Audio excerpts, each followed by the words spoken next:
চাৰিওফালে কেৱল জুবিন, চাৰিওফালে কেৱল জুবিন, জুবিনৰ গীতেৰে মন্ত্ৰমুগ্ধ হৈ পৰিছে। এয়া গুৱাহাটী মহানগৰীৰ দৃশ্য, GS ৰোডৰ দৃশ্য। আমি দেখুৱাইছোঁ সকলোৰে খুব জুবিনৰ মৃত্যুৰ তদন্ত হ'ব লাগে, সকলোৰে খুব। আমি দেখুৱাইছোঁ নিউজ লাইভৰ দৰ্শকসকলক জুবিনৰ অনুৰাগী, সকলো জুবিনৰ অনুৰাগী।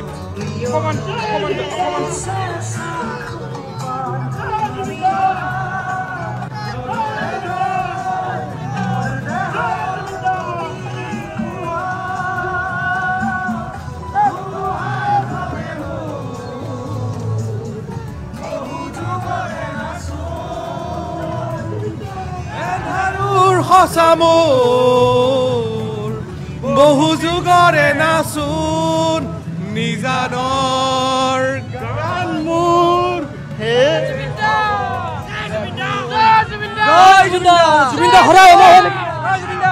এয়া গুৱাহাটীৰ পৰিৱেশ মই দেখুৱাইছোঁ নিউজ লাইভৰ দৰ্শকসকলক।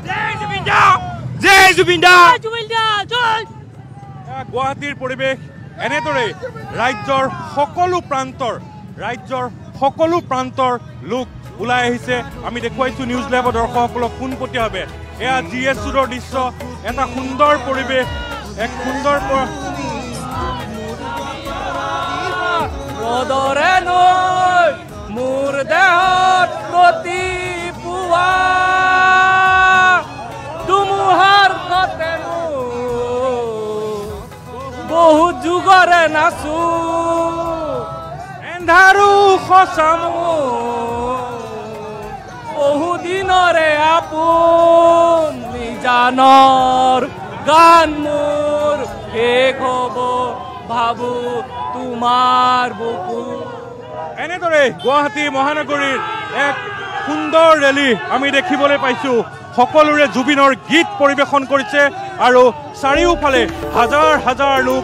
এনেদৰে এটা আবেগ, এটা ফিলিং। অসমৰ এজন যি সম্পদ আমি হেৰুৱালোঁ, আমি হয়তো এই শ্ৰদ্ধাঞ্জলিতে আমি সেইটো পূৰাব নোৱাৰোঁ, কিন্তু আমি চেষ্টা কৰিছোঁ জুবিন দাক আমি এদিন দুদিন অহা 10-100 বছৰলৈ জিন্দা ৰাখিবৰ কাৰণে।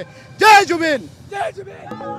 জুবিনক জীয়াই ৰাখিব লাগিব আৰু সেই প্ৰচেষ্টা সকলোৱে এনেদৰে ওলাই আহিছে ৰাজপথলৈ। মই দেখুৱাইছোঁ যে এয়া GS ৰোডৰ দৃশ্য।